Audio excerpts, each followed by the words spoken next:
Okay, Honda Click 150 yung video gagawin natin mga sir ay gagawin natin dito ay magtatap overhaul tayo. Yan, dapat di ko na ito i-video kaso gusto ng may-ari makita kung paano gawin or ano yung piece ang ginamit at syempre mas gugustuhin ko yung ganun, at least nagiging transparent tayo doon sa may-ari. Okay, tingnan natin yung kilometer. 98,000 pa lang mga sir. Kaso nagbabawas na siya ng langis, tapos overheat mga sir.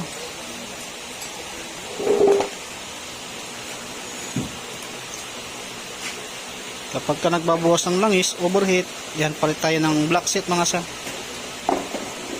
Yan, tatanggalin natin to.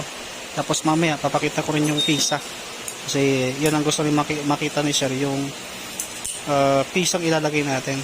Siyempre nagbabayad kayo ng tama, at sa amin din naman ay gusto namin tumagal yung motor ninyo, original yung ating ginagamit. Tapos syempre gusto ko transparent para makita nyo kung paano ginawa, or original ba yung ginamit na sinalpak. Yan, para walang agam-agam yung may-ari. Totally dalawa tong iniwan sa amin. Ito binidyo ko rin to, tapos to video ko rin dahil yun ang request nung may-ari, para at least makita niya, at pamor din sa amin yan, para at least makita nila talaga na ginamit natin pisa ay lahat original mga sir. Hindi tayo gumamit ng aftermarket. Okay, tatanggalin mo natin itong mga throttle body saka yung mga sensor.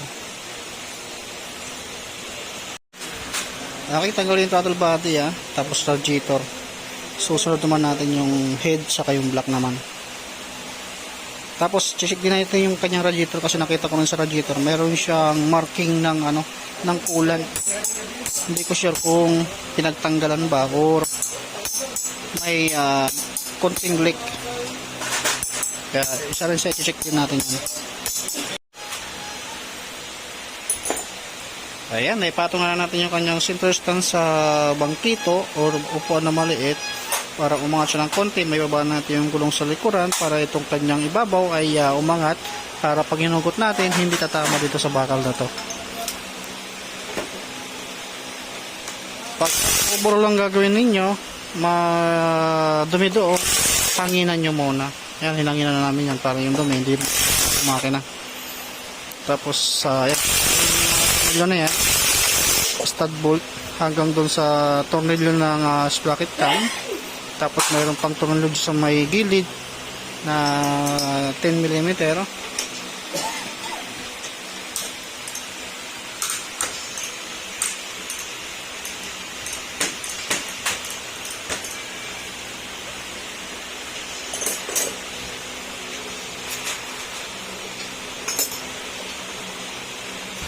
Okay, tanggal na yung head.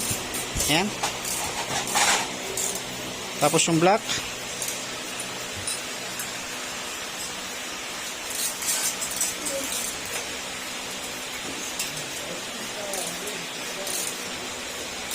Okay.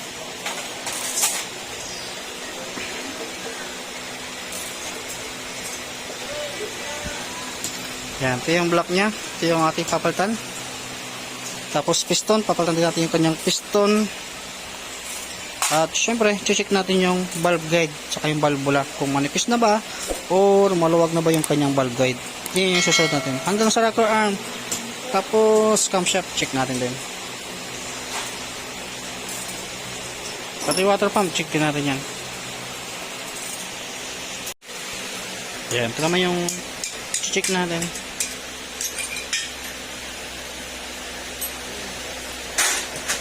Check natin kung may tama yung rocker arm, camshaft, or valve guide.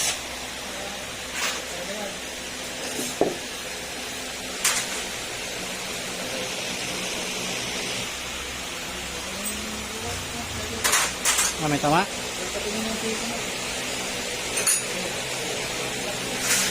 Okay, bali walang tama yung rocker arm niya mga sila. Sunod natin yung camshaft naman, i-check.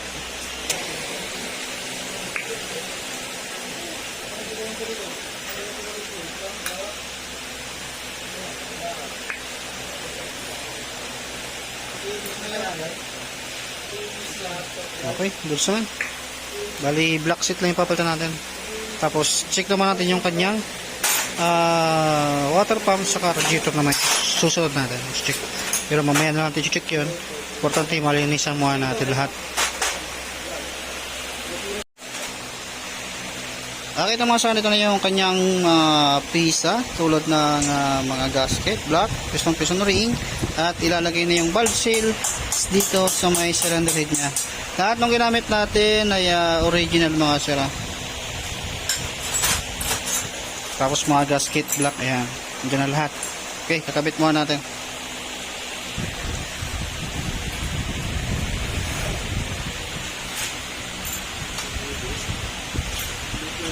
Okay, nilalagay na yung camshaft mga sir. Tapos rocker arm. Mamaya yung piston kakabit na rin doon. Pakita ko rin sa inyo mamaya pag kinabit na ni Manghapon.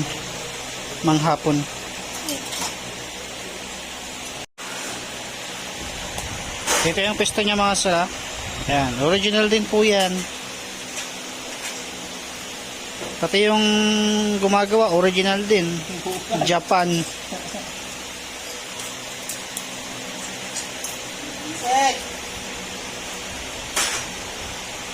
Tapos piston ring.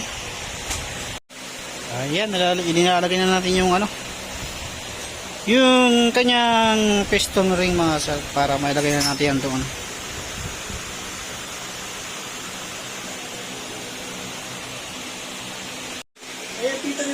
Okay, ito mga sir. Kinakabit na natin yung bagong piston para maikabit na rin natin itong mga block. Ayan sir, lahat ng ginamit natin yung pisa mo, lahat yan ay original mga sir. Okay, kabit muna natin. Okay, ito yung bagong block natin. Saka yung piston, ayan.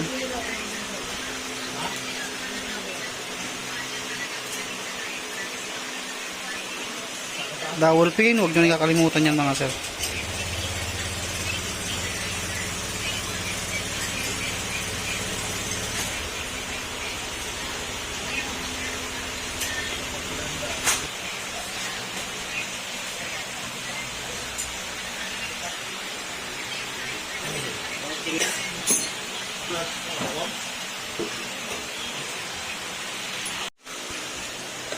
Ito mga sir, nakakabit na yung head. Tornilyo na lang, water pump, cover, throttle body, tapos tambocho, ignition coil. Yan, napapaandar na natin to. Okay, tapusin muna natin to. Kabit mo natin lahat muna. Tapos paandarin natin. Tsaka mamaya obserba natin yung yung water pump saka yung radiator. Tingnan natin. Eto mga sir, nagpalit tayo ng water pump dito sa motor na to dahil yung kanyang water pump kasi mga sir nagli-leak na. Yan mga, nagli-leak na dito. Ayan dito may butas kasi yung sa water pump tapos ayan hamad na, at yung kanyang propeller mga sir naiikot na ng ganyan. Ngayon kapag once na in-ignore mo lang yan, after magawa yung unit o yung motor, ang kalalabasan naman yan, maghahalo yung langis saka yung coolant. Kasi kapag once na maluwag na kasi yung propeller, kung naiikot mo ng basta-basta, sinyalis na yun na yung mechanical seal dun sa loob ay hindi na kumakagat o kumbaga hindi na kumakapit masyado dun sa pinaka-hélice sa loob nyan, at papasukan na ng tubig or water pump. Papasok sa loob ng makina, papagasos ka ng langis, kung ilang langis ang magagamit, tapos another labor na naman. Kaya sinabi ko sa may-ari na kailangan niyang palitan. Kapag hindi kasi pinalitan yan, ay gagasas ulit siya. Ito, palitan ng water pump. Ito yung code number. Yan. Lahat ng ginamit natin dito ay original. Tapos yung sa water pump naman niya, na-check naman yung yung sa ilalim ng water pump, yung drain na star yung kanyang ginagamit ay palitin. Marami naman kami mga ganyan, ibigay ko na lang yan, palitan na lang natin para at least kukunin ni may-ari yung kanyang motor ay kondisyon na. Sige. Kabit muna natin yan. Pakita ko muna sa inyo para at least makita nyo rin na bago yung ikakabit. Para maging transparent tayo dun sa may-ari. Ayan. Ito yung water pump. Tapos pag inikot mo yung bagong water pump, ito para may idea rin kayo mga sir. Pag once na maluwag na yung ito niya, ito tigas ibig sabihin yung mechanical seal niyan kapit na kapit dun sa loob. Kapag maluwag na, palitin na. Kung gusto nyo naman, hanginan nyo lang yan dun sa pinakabutas dun sa may ilalim dito yan, may butas yan dito yan, hanginan nyo yan, tapos tanggalin nyo yung cover, lagyan nyo ng tubig or yung coolant, makikita nyo lang naaapo yan. Sige, kabit mo natin para malagay natin dito at makuha na rin to. Eto na, ikabit na yung bago nating water pump. Tapos radiator na lang, lalagyan natin ng coolant, tambucho. Okay, at mapapaandar na natin yan. Siyempre, painin natin kasi ang concern, overheating, tapos nagbabawas ng langis. At kung kayo magpapagawa ng top overhaul sa amin,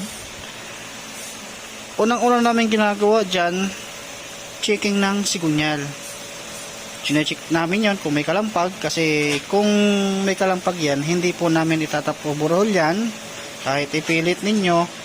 Gawa kasi ng sayang lang din yung pagtatap overhaul kapag once ng sigunyal ay kalampag, dahil buwan lang ang itatagal ng block na bagong nilagay nyo dyan. Kung sakali na ipipilit ninyo, buwan lang ang itatagal, masisira din agad.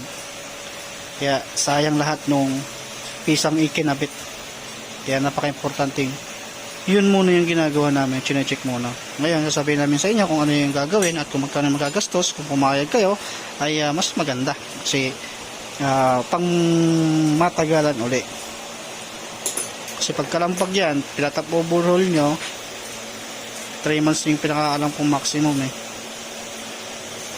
syempre magagasgasan uli yung block kasi yung ikot ng sigunyal ay hindi siya pantay, kumbaga tumatabingi, lalo kung laging loaded yung unit niya, yung kargado ng mga kung ano yung nilalagay nyo dyan, persado yung makina.